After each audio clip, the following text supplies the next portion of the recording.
ನಮಸ್ಕಾರ ವೀಕ್ಷಕರೇ, ನಾನು ನಿಮ್ಮ ಮಂಜುನಾಥ್ ಅಡ್ವೊಕೇಟ್ ಹಾಗೂ ಅಧ್ಯಾತ್ಮ ಚಿಂತಕರು ಮಾತಾಡ್ತಾ ಇರೋದು. ಈ ಒಂದು ಮಂಜುನಾಥ್ ಅಡ್ವೊಕೇಟ್ ಎಂಬುವಂತಹ ಕಾನೂನಿನ ಚಾನಲನ್ನು ಮತ್ತೆ ಈಗ ನೂತನವಾಗಿ ಜನರಿಗೆ ನ್ಯಾಯ, ನೀತಿ, ಧರ್ಮ ಇವುಗಳ ಪರಿಚಯ ಮಾಡಬೇಕು ಅಂತ ಹೇಳಿ ಈ ಒಂದು ಅಂತರ್ಯಾಮಿ ಸ್ಪಿರಿಚುಯಲ್ ಎಂಬುವಂತಹ ಹೊಸ ಚಾನಲನ್ನು ಓಪನ್ ಮಾಡಿದ್ದೇನೆ. ಇದರ ಮುಖಾಂತರ ಆಧ್ಯಾತ್ಮಿಕ ವಿಚಾರಗಳನ್ನು ನೀಡ್ತಾ ಬರ್ತೇನೆ.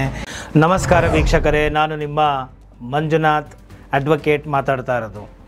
ಇವತ್ತು ಇತ್ತೀಚೆಗೆ ಈ ಒಂದು ಕೌಟುಂಬಿಕ ವ್ಯಾಜ್ಯಗಳು ಜಾಸ್ತಿ ಆಗ್ತಾ ಇರೋದಕ್ಕೆ ಕಾರಣ ಈ ಒಂದು ಎಕ್ಸ್ಟ್ರಾ ಮ್ಯಾರಿಟಲ್ ಅಫೇರ್ ಅಥವಾ ಅಕ್ರಮ ಸಂಬಂಧ. ಅದು ಹೆಂಡತಿ ಪರಪುರುಷನ ಜೊತೆಗೆ ಸಂಬಂಧ ಇಟ್ಟುಕೊಂಡಿರೋದು ಆಗಿರಬಹುದು, ಅಥವಾ ಗಂಡ ಪರಸ್ತ್ರೀ ಜೊತೆಗೆ ಸಂಬಂಧವನ್ನು ಇಟ್ಟುಕೊಂಡಿರೋದು ಆಗಿರಬಹುದು. ಇಂತಹ ಒಂದು ಸಂಬಂಧಗಳು ಜಾಸ್ತಿ ಆಗ್ತಾ ಇದೆ. ದಾಂಪತ್ಯದಲ್ಲಿ ಆ ಒಂದು ಗಂಡು ಹೆಣ್ಣಿನ ಜೊತೆಗೆ, ಗಂಡ ಹೆಂಡತಿಯ ಜೊತೆಗೆ ಇರಬೇಕಾದಂತಹ ಒಂದು ಪವಿತ್ರ ಬಂಧನ ಮತ್ತು ಪವಿತ್ರವಾದಂತಹ ಭಾವನೆಗಳು, ಆ ಒಂದು ಅನುರಾಗ, ಆ ಸ್ಪಂದನೆ, ಇದು ನಂಬಿಕೆ, ವಿಶ್ವಾಸ ಇದೆಲ್ಲವೂ ಮಾಯ ಆಗ್ತಾ ಇದೆ. ಮೊಬೈಲ್ಗಳನ್ನು ಚೇಂಜ್ ಮಾಡಿದ ಹಾಗೆ, ಅಪ್ಗ್ರೇಡ್ ಮಾಡಿಕೊಂಡ ಹಾಗೆ, ಈ ಒಂದು ಪಾರ್ಟ್ನರ್ಸ್ಗಳನ್ನು ಕೂಡ ಅಪ್ಗ್ರೇಡ್ ಮಾಡಿಕೊಳ್ಳುವಂತಹ ಫಾಸ್ಟ್ ಯುಗಕ್ಕೆ ನಾವು ಬಂದು ನಿಂತಿದ್ದೇವೆ. ಸಾಕಷ್ಟು ಕಕ್ಷಿದಾರರುಗಳನ್ನು ನಾನು ನೋಡ್ತಾ ಇದ್ದೇನೆ. ಈ ಅಡಲ್ಟ್ರಿ ಅಥವಾ ಈ ಅಕ್ರಮ ಸಂಬಂಧ ಕಾನೂನುಬದ್ಧವಾಗಿ ಇದು ಶಿಕ್ಷಿಸಲಿಕ್ಕೆ ಆಗದಂತಹ ಒಂದು ವಿಚಾರ ಆಗಿದೆ. ಇದರ ಮೇಲೆ ಕ್ರಿಮಿನಲ್ ದೂರನ್ನು ದಾಖಲು ಮಾಡಲಿಕ್ಕೆ ಆಗೋದಿಲ್ಲ. ಇಬ್ಬರು ವಯಸ್ಕರು ಇಚ್ಛೆಪಟ್ಟು ಅವರು ಇದ್ದಿದ್ದೇ ಆದಲ್ಲಿ ಅದು ಅವರ ಒಂದು ವೈಯಕ್ತಿಕ ಸ್ವಾತಂತ್ರ್ಯ ಆಗೋಯಿತು. ಅದು ನೈತಿಕವಾಗಿ ತಪ್ಪು, ಆದರೆ ಕಾನೂನಾತ್ಮಕವಾಗಿ ಅಲ್ಲ ಅಂತ ಹೇಳಿ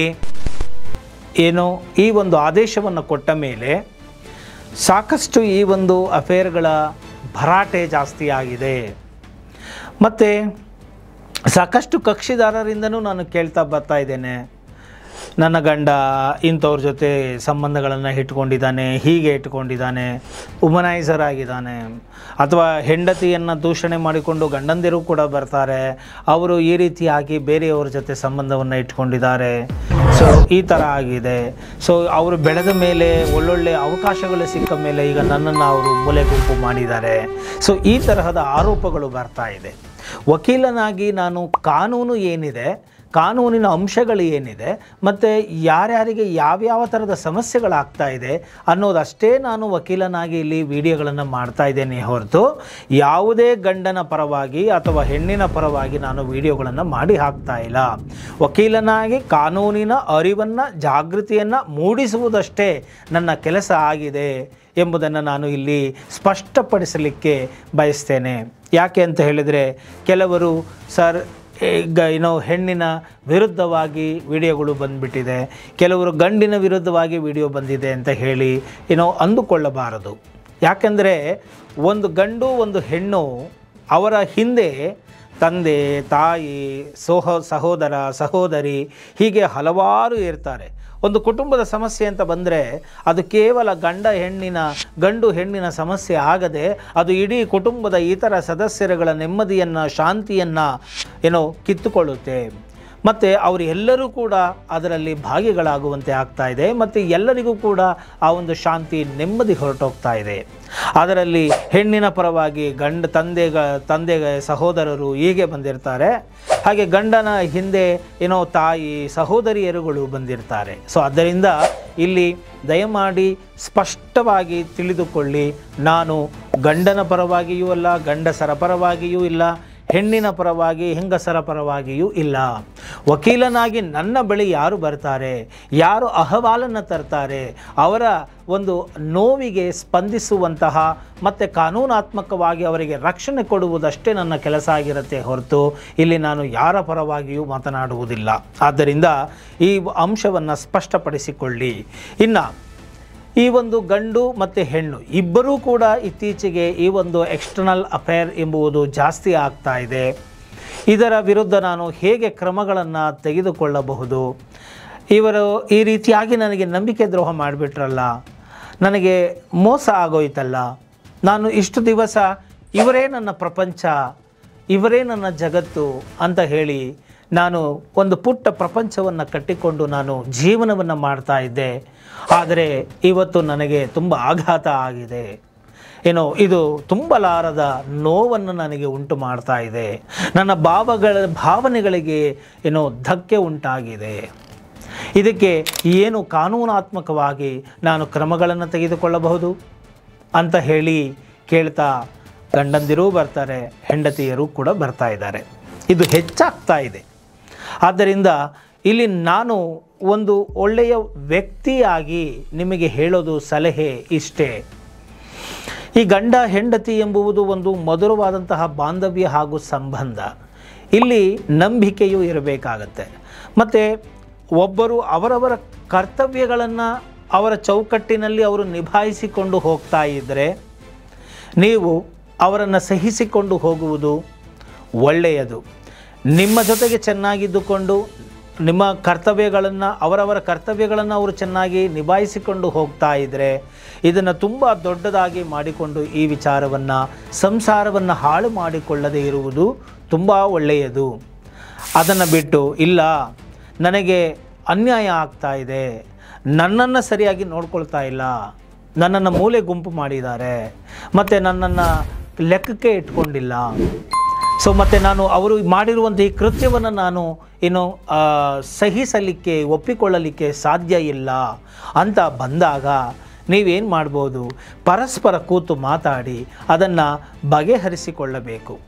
ನೋಡಿ, ನೀವೇ ನನ್ನ ಪ್ರಪಂಚ ಅಂತ ಬದುಕಿದ್ದೀನಿ, ನನಗೆ ಹೀಗೆ ಮಾಡಬೇಡಿ, ನನಗೆ ನಿಮ್ಮನ್ನು ಬಿಟ್ಟರೆ ಬೇರೆ ಇನ್ಯಾರೂ ಇಲ್ಲ, ಸೊ ಈ ರೀತಿಯಾಗಿ ನನಗೆ ನಂಬಿಕೆ ದ್ರೋಹ ಆಗೋದು ಬೇಡ.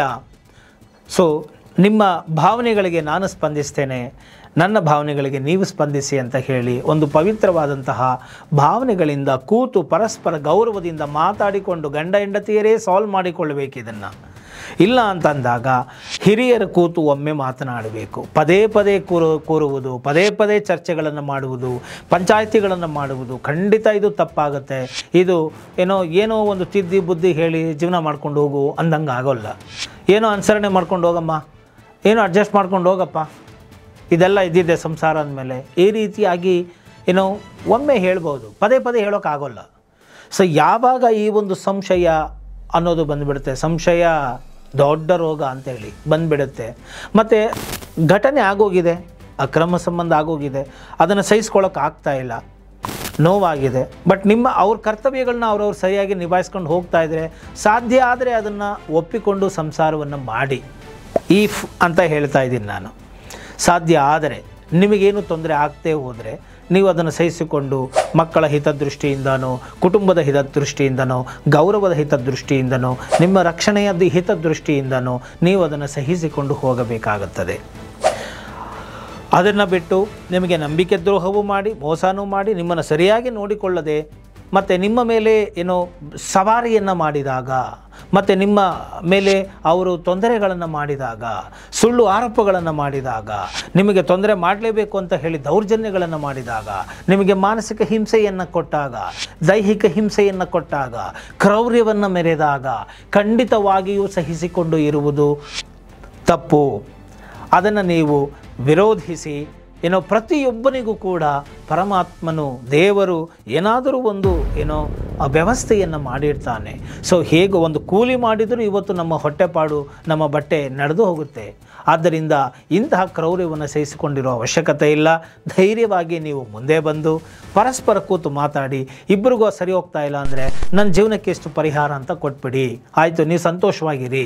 ಸುಮ್ಮನೆ ನಾವುಗಳು ಕೂತ್ಕೊಂಡು ಮಾತಾಡಿಕೊಂಡು ಈ ರೀತಿಯಾಗಿ ಒಬ್ರಿಗೊಬ್ಬರು ಸುಳ್ಳು ಆರೋಪಗಳನ್ನು ಮಾಡಿಕೊಂಡು ಇದನ್ನು ದೊಡ್ಡದು ಮಾಡಿಕೊಂಡು ಹೋಗೋ ಬದಲು ಪರಸ್ಪರ ಗೌರವದಿಂದ ಕೂತು ನಮ್ಮ ಆಲೋಚನೆಗಳು ಸರಿಯಾಗಿಲ್ಲ, ನಮ್ಮ ಭಾವನೆಗಳು ಸರಿಯಾಗ್ತಾ ಇಲ್ಲ, ಮತ್ತು ಒಬ್ರಿಗೊಬ್ಬರು ಹೊಂದಾಣಿಕೆ ಆಗ್ತಾ ಇಲ್ಲ, ಹಾಗಿದ ಮೇಲೆ ನಾವೇ ಕೂತ್ಕೊಂಡು ಪರಸ್ಪರ ಒಪ್ಪಿಗೆಯ ವಿವಾಹ ವಿಚ್ಛೇದನವನ್ನು ಮಾಡಿಕೊಂಡು ಬಿಡೋಣ, ನನಗೆಷ್ಟು ಪರಿಹಾರ ಅಂತ ಕೊಡಿ ಅಂತ ಕೇಳಿದಾಗ ಆ ಪರಿಹಾರವೂ ಕೂಡ ಸರಿಯಾದ ರೀತಿಯಲ್ಲಿ ಸಮಂಜಸವಾಗಿ ಇರಬೇಕು. ಸುಮ್ಮನೆ ಏನೋ ಫ್ಯಾನ್ಸಿ ನಂಬರ್ಗಳನ್ನ ಹೇಳಕ್ಕೆ ಹೋಗಬಾರ್ದು, ಅದು ತಿರ್ಗ ಮತ್ತೆ ಡಿಸ್ಪ್ಯೂಟ್ ಆಗ್ತಾ ಹೋಗುತ್ತೆ.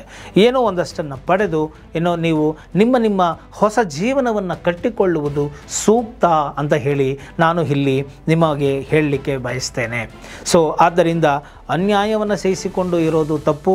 ಕಾನೂನಾತ್ಮಕವಾಗಿ ವಕೀಲರ ಒಂದು ಸಹಾಯವನ್ನು ನೀವು ಪಡೆದು ಕಾನೂನಿನ ಚೌಕಟ್ಟಿನಲ್ಲಿ ಅದನ್ನು ಅತ್ಯಂತ ಶೀಘ್ರಗತಿಯಲ್ಲಿ ಒಂದು ಮೀಡಿಯೇಷನ್ ರೆಫರ್ ಮಾಡ್ತಾರೆ. ಮಾಡಿದಾಗ ಅಲ್ಲಿ ಕೂತು ಮಾತಾಡಿಕೊಂಡು ಬಗೆಹರಿಸಿಕೊಂಡು ನಿಮ್ಮ ಮುಂದಿನ ಜೀವನವನ್ನು ನಡೆಸುವುದು ತುಂಬ ಸೂಕ್ತ. ಅದನ್ನು ಬಿಟ್ಟು ನೀವು ದ್ವೇಷ, ಅಸೂಯೆ, ಈರ್ಷೆ, ಅಸಮಾಧಾನ ಈ ರೀತಿಯಾಗಿ ಮಾಡಿಕೊಂಡು ಹೋಗಿದ್ದೆ ಆದಲ್ಲಿ, ನೀವು ಅವರ ಜೀವನವನ್ನು ಹಾಳು ಮಾಡ್ತೀನಿ ಅಂತ ಹೋಗಿದ್ದೆ ಆದಲ್ಲಿ ನೀವು ನಿಮ್ಮ ಜೀವನವನ್ನು ಸಹ ಹಾಳು ಮಾಡಿಕೊಳ್ತಾ ಹೋಗ್ತೀರಾ. ಯಾಕೆ ಅಂದರೆ ನೆಮ್ಮದಿ ಇಲ್ಲದಂತಹ ಜೀವನ, ಸಮಾಧಾನ ಇಲ್ಲದಂತಹ ಜೀವನ, ಶಾಂತಿಯೇ ಇಲ್ಲದಂತಹ ಜೀವನವೇ ಅಲ್ಲ. ಆದ್ದರಿಂದ ನೀವು ನಿಮ್ಮ ನೆಮ್ಮದಿಯನ್ನು ನೀವು ಹಾಳು ಮಾಡಿಕೊಂಡು ಹೋಗ್ತೀರಾ. ಕೆಲವರು ಎಷ್ಟು ದ್ವೇಷಕ್ಕೆ ಹೋಗ್ತಾರೆ ಅಂದರೆ, ನಾನು ನೋಡಿದ್ದೇನೆ, ಕಕ್ಷಿದಾರರ ಮಾತುಗಳನ್ನು ಕೇಳಿದ್ದೇನೆ. ನನ್ನ ಒಂದು ಕಣ್ಣು ಹೋದ್ರೂ ಪರವಾಗಿಲ್ಲ, ಒಂದು 2 ಕಣ್ಣು ಹೋಗ್ಬಿಡ್ಲಿ ಅಂತ ಅಷ್ಟು ದ್ವೇಷಕ್ಕೆ ನಿಲ್ತಾರೆ. ಇರಲಿ, ಅದು ಅವರಿಗೆ ನೋವಾಗಿರುತ್ತೆ, ಆ ನೋವನ್ನು ಅವರು ಎಕ್ಸ್ಪ್ರೆಸ್ ಮಾಡ್ಕೊಳ್ತಾರೆ, ತಪ್ಪಲ್ಲ. ಆದರೆ ನಾವು ಪ್ರಾಕ್ಟಿಕಲ್ ಆಗಿ ಯೋಚನೆ ಮಾಡಿದಾಗ, ಈಗೇನೋ ಒಂದು ಶರ್ಟು ಸರಿ ಹೋಗ್ತಾ ಇಲ್ಲ, ಫಿಟ್ಟಿಂಗು ಅಂತ ಹೇಳಿದ್ರೆ ಅದನ್ನು ಬಿಸಾಕ್ಬೋದು, ಇನ್ನೊಂದು ಶರ್ಟ್ ಹಾಕ್ಕೋಬೋದು. ಈ ಜೀವನ ಅನ್ನೋದು ಹಾಗಲ್ವಲ್ಲ. ಇಲ್ಲಿ ಕೊನೆವರೆಗೂ ನಾವು ಇರಬೇಕು ಅಂತ ಹೇಳಿದರೆ ಅಲ್ಲಿ ಪರಸ್ಪರ ನಂಬಿಕೆ, ವಿಶ್ವಾಸ ಇರಬೇಕಾಗತ್ತೆ, ಮತ್ತು ಒಪ್ಪಿಗೆ ಇರಬೇಕಾಗತ್ತೆ. ಇಲ್ಲದೆ ಹೋದರೆ ಒಪ್ಪಿಗೆ ಇಲ್ಲದ, ಸಮ್ಮತಿ ಇಲ್ಲದ, ನೆಮ್ಮದಿ ಇಲ್ಲದ, ಶಾಂತಿ ಇಲ್ಲದ, ನಂಬಿಕೆಯೇ ಇಲ್ಲದ ಸಂಬಂಧ ಖಂಡಿತವಾಗಿಯೂ ಹೋಗಲಿಕ್ಕೆ ಸಾಧ್ಯವೇ ಇಲ್ಲ. ಅದರಿಂದ ಇನ್ನೂ ಆ ಒಂದು ವಾತಾವರಣ ಬಿಗು ಆಗುತ್ತೆ, ಗಟ್ಟಿ ಆಗುತ್ತೆ, ಮತ್ತು ಆ ಉಸಿರುಗಟ್ಟಿದ ವಾತಾವರಣ ಆಗುತ್ತೆ. ಅಂಥ ವಾತಾವರಣಗಳಲ್ಲಿ ಜೀವನವನ್ನು ಮಾಡೋದು ಬಹಳ ಕಷ್ಟ ಆಗುತ್ತೆ. ನಂಬಿಕೆ ಇಲ್ಲದಿದ್ದಾಗ ನಿದ್ದೆ ಮಾಡೋದು ಕಷ್ಟ ಆಗುತ್ತೆ, ಊಟ ಮಾಡೋದು ಕಷ್ಟ ಆಗುತ್ತೆ. ಯಾಕೆ ಅಂತ ಹೇಳಿದರೆ ನಾನು ಸಾಕಷ್ಟು ಆರೋಪಗಳನ್ನ ನೋಡಿಬಿಟ್ಟಿದ್ದೇನೆ. ನಾನು ಏನೋ ಒಂದು ದ್ವೇಷ ಅನ್ನೋದು ಬಂದರೆ ಏನೋ ಒಂದು ಸಿಲಿಂಡ್ರ್ ಆನ್ ಮಾಡಿಬಿಡ್ತಾಳೆ, ಏನೋ ಒಂದು ಹಚ್ಬಿಟ್ಟು ಸತ್ತೋಗ್ಬಿಡ್ಲಿ ಅಂತ ಹೇಳಿ ವಿಷ ಹಾಕ್ಬಿಡ್ಬೋದು, ತಿನ್ನೋ ಇದರಲ್ಲಿ ಸ್ಲೋ ಪಾಯ್ಸನ್ ಮಾಡ್ಬೋದು, ಮನಗಿದ್ದಾಗ ಇನ್ನೇನೋ ಸಾಯಿಸ್ಬಿಡ್ಬೋದು. ಈ ರೀತಿಯಾದಂತಹ ಅನುಮಾನಗಳು, ಬ್ಲ್ಯಾಕ್ ಮ್ಯಾಜಿಕ್ ಮಾಡಿಬಿಟ್ಟಿದ್ದಾರೆ, ಇನ್ನೇನೋ ಮಾಡಿಬಿಟ್ಟಿದ್ದಾರೆ, ಯಾರು ಯಾವಾಗ ಮನೆಗೆ ನುಗ್ತಾರೋ ಗೊತ್ತಿಲ್ಲ, ಏನೋ ದೌರ್ಜನ್ಯ ಮಾಡ್ತಾರೋ ಗೊತ್ತಿಲ್ಲ. ಈ ರೀತಿಯಾದಂತಹ ಉಸಿರುಗಟ್ಟಿದ ವಾತಾವರಣದಲ್ಲಿ ಕಷ್ಟ ಹೀಗೆಲ್ಲ ನಾವು ನೋಡ್ತಾ ಇದ್ದೇವೆ. ಯಾರ್ಯಾರ ಜೊತೆನೂ ಅಫೇರ್ ಇಟ್ಕೊಳ್ಳೋದು, ಇನ್ನೇನೇನೇನೋ ಒಳಗಡೆ ಪ್ಲ್ಯಾನ್ಗಳನ್ನ ಮಾಡ್ಕೊಳ್ತಕ್ಕಂಥದ್ದು. ಸೊ ಇನ್ನೊಂದೇನೋ ಕೆಲಸ ಸಿಗುತ್ತೆ ಅಂತನೋ, ಒಡವೆ ಸಿಗುತ್ತೆ ಅಂತನೋ, ಹಣ ಸಿಗುತ್ತೆ ಅಂತನೋ, ಪರಿಹಾರ ಸಿಗುತ್ತೆ ಅಂತನೋ ಏನೇನೋ ಮಾಡಿಕೊಂಡು ಕೂತಿದ್ದಾರೆ. ಇದು ಬಹಳ ತಪ್ಪಿದು. ಇದು ಕುಟುಂಬದ ಒಂದು ವ್ಯವಸ್ಥೆಗೆ ಮಾರಕ ಆಗ್ತಾ ಇದೆ, ಸಂಸಾರದ ವ್ಯವಸ್ಥೆಗೆ ಮಾರಕ ಆಗ್ತಾ ಇದೆ ಇಂತಹ ಬೆಳವಣಿಗೆಗಳು. ಆದ್ದರಿಂದ ಇದನ್ನು ಕೂಡಲೇ ನಿಲ್ಲಿಸಬೇಕು. ಈ ಕೌಟುಂಬಿಕ ಕಾನೂನಿನಲ್ಲಿ ಎಕ್ಸ್ಪೆಕ್ಟೇಷನ್ಸ್ ಅನ್ನೋದನ್ನು ನಿಲ್ಲಿಸಿಬಿಡಬೇಕು ಅನ್ನೋದೇ ನನ್ನ ಒಂದು ಅಭಿಪ್ರಾಯ ಆಗಿದೆ. ವಿದ್ಯಾವಂತರನ್ನು ಮಾಡಿಕೊಳ್ಳಿ, ಓದಿರೋರನ್ನ ಮಾಡ್ಕೊಳ್ಳಿ. ಆವಾಗ ಒಂದು ಸಮಾನತೆ ಅನ್ನೋದು ಇರುತ್ತೆ. ಆಗ ಏನಾಗುತ್ತೆ ಅಂತ ಹೇಳಿದರೆ ಸಾಕಷ್ಟು ಈ ಥರದ ಗೊಂದಲಗಳು ಬರೋದಿಲ್ಲ. ಪ್ರೀತಿ ಪರಸ್ಪರ ಇರುತ್ತೆ, ಒಬ್ರಿಗೊಬ್ರು ಅಂಡರ್ಸ್ಟ್ಯಾಂಡಿಂಗ್ ಮಾಡ್ಕೊಂಡು ಹೋಗ್ತಾರೆ. ಯಾವಾಗ ತಾರತಮ್ಯಗಳು ಜಾಸ್ತಿ ಆಗೋಗ್ಬಿಡುತ್ತೋ, ಏರುಪೇರುಗಳು ಜಾಸ್ತಿ ಆಗೋಗ್ಬಿಡುತ್ತೋ, ಅಲ್ಲಿ ಈ ರೀತಿಯಾದಂತಹ ಗೊಂದಲಗಳು ಜಾಸ್ತಿ ಆಗ್ತಾ ಹೋಗುತ್ತೆ. ಆದ್ದರಿಂದ ಈ ಒಂದು ಸಾಕಷ್ಟು ಈ ಮೀಡಿಯಾ, ಸೋಷಿಯಲ್ ಮೀಡಿಯಾ ಇದು ಕೂಡ ಸಾಕಷ್ಟು ಈ ರೀತಿಯಾದಂತಹ ಒಂದು ಎಕ್ಸ್ಟರ್ನಲ್ ಅಫೇರ್ಗಳು ಇಟ್ಕೊಳ್ಳೋದು ಮತ್ತು ಈ ರೀತಿಯಾಗಿ ಸಂಬಂಧಗಳು ಬಿದ್ದೋಗ್ತಾ ಇರೋದಕ್ಕೆ ಕುಟುಂಬದ ವ್ಯವಸ್ಥೆಗೆ ಮಾರಕ ಆಗ್ತಾ ಇದೆ ಅನ್ನೋದು ಕೂಡ ನಾವು ನೋಡ್ಬೋದು. ಗಂಡು ಹೆಣ್ಣು ಇಬ್ಬರೂ ಕೂಡ ಖಯಾಲಿಗೆ ಬಿದ್ದಿದ್ದಾರೆ, ರೀಲ್ಸ್ಗಳ ಖಯಾಲಿಗೆ ಬಿದ್ದಿದ್ದಾರೆ. ಆದ್ದರಿಂದ ಇದು ಒಳ್ಳೆಯದಲ್ಲ. ನಾವು ನೋಡ್ತಾ ಇದ್ದೇವೆ, ಸಾಕಷ್ಟು ನನ್ನ ವಕೀಲನಾಗಿ ಸಾಕಷ್ಟು ನನ್ನ ಗಮನಕ್ಕೆ ಬರ್ತಾನೆ ಇರುತ್ತೆ. ಹೆಣ್ಣನ್ನು ನಾವು ಪೂಜಿಸ್ತಾ ಇರ್ತೇವೆ, ಆದರೆ ಇವತ್ತು ಏನೇನು ಬರ್ತಾ ಇದೆ ನೀವೇ ನೋಡ್ತಾ ಇರ್ಬೋದು. ಫೇಸ್ಬುಕ್ಕಲ್ಲಾಗಲಿ, ಇನ್ಸ್ಟಾಗ್ರಾಮ್ಗಳಲ್ಲಾಗಲಿ ನೋಡ್ಬೋದು ಹೆಣ್ಣಿನ ಒಂದು ಪರಿಸ್ಥಿತಿ ಏನಾಗಿದೆ, ಯಾವ ಮಟ್ಟಕ್ಕೆ ಬಂದು ನಿಂತಿದ್ದಾರೆ. ಈ ಸ್ವಾತಂತ್ರ್ಯ ಅನ್ನೋದು ಎಷ್ಟು ಮಟ್ಟಿಗೆ ಸ್ವೇಚ್ಛಾಚಾರ ಆಗಿದೆ ಅನ್ನೋದನ್ನು ನೀವು ನೋಡ್ಬೋದಾಗಿದೆ. ಆದ್ದರಿಂದ ಈ ಹೆಣ್ಣು ಗಂಡು ಇಬ್ಬರಿಗೂ ಲಗಾಮು ಬೀಳಲೇಬೇಕು. ಇಲ್ಲದೆ ಹೋದರೆ ಈ ಭಾರತೀಯ ಸಂಸ್ಕೃತಿ, ಸನಾತನ ಈ ಪರಂಪರೆ, ಈ ಒಂದು ಒಂದು ಧರ್ಮ, ನೈತಿಕತೆ ಈ ತಳಹದಿಯ ಕುಸಿತ ಆಗೋಗ್ಬಿಟ್ರೆ ಜೀವನ ಮತ್ತೆ ತಿರ್ಗಾ ಈ ಮನುಷ್ಯನ ನಾಗರಿಕನ ಜೀವನದಿಂದ ನಾವು ಮತ್ತೆ ಪಶುವಿನ ಜೀವನದ ಕಡೆಗೆ ಹೊರಟಿ ಹೋಗಬೇಕಾಗತ್ತೆ. ಅಲ್ಲಿ ಯಾವ ನಂಬಿಕೆಗಳು ಇಲ್ಲ, ಯಾವ ಸಂಬಂಧಗಳು ಇಲ್ಲ, ಬಲ ಇದ್ದವನು ಬದುಕ್ತಾನೆ ಅನ್ನುವ ರೀತಿಯಾಗಿ ಹೊರಟೋಗುತ್ತೆ. ಆದ್ದರಿಂದ ಈ ರೀತಿಯಾಗಿ ಮಾಡಿಕೊಳ್ಳೋದಕ್ಕೆ ಹೋಗಬೇಡಿ. ಈ ಥರ ಏನಾದ್ರು ಇದ್ದಾಗ ಕುಳಿತು ಮಾತಾಡಿ ಬಗೆಹರಿಸಿಕೊಳ್ಳಿ. ವಕೀಲರನ್ನು ಭೇಟಿ ಮಾಡಿ ಸೂಕ್ತವಾಗಿ ನಿಮಗೆ ಮಾರ್ಗದರ್ಶನವನ್ನು ತೆಗೆದುಕೊಂಡು ಕಾನೂನಾತ್ಮಕವಾಗಿ ಪರಿಹಾರಗಳನ್ನು ಪಡ್ಕೊಂಡು ದ್ವೇಷರಹಿತವಾದಂತಹ ಶಾಂತಿಯುತ ಜೀವನವನ್ನು ನೀವು ಕಟ್ಟಿಕೊಂಡು ಮುಂದೆ ಜೀವನ ಮಾಡುವುದು ಒಳ್ಳೆಯದು ಎಂಬುವಂತಹ ಮಾತನ್ನು ಇಲ್ಲಿ ಹೇಳ್ತೇನೆ.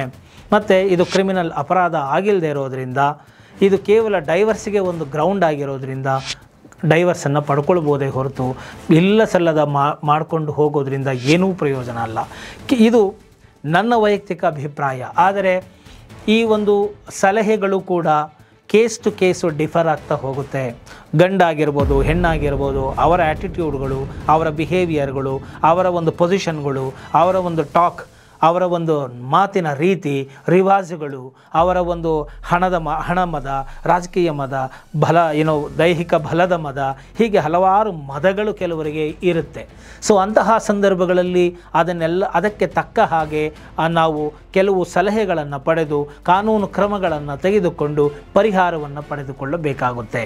So that matters and advice is also differs from case to case. ಈ ಸಲಹೆ ಅನ್ನೋದು ಕೂಡ ಕೇಸ್ ಟು ಕೇಸ್, ಒಂದು ಯಾರು ಬರ್ತಾರೆ ಕೌನ್ಸಿಲಿಂಗ್ಗೆ ಅಥವಾ ಸಮಸ್ಯೆ ಇದೆ ಅಲ್ಲಿನ ಒಂದು ಸಮಸ್ಯೆಯ ಸ್ವರೂಪವನ್ನು ನೋಡಿಕೊಂಡು ನಾವು ಸಲಹೆಗಳನ್ನು ಮಾಡಬೇಕಾಗತ್ತೆ ಹಾಗೂ ಕೇಸುಗಳನ್ನು ಕೂಡ ನಡೆಸಬೇಕಾಗತ್ತೆ.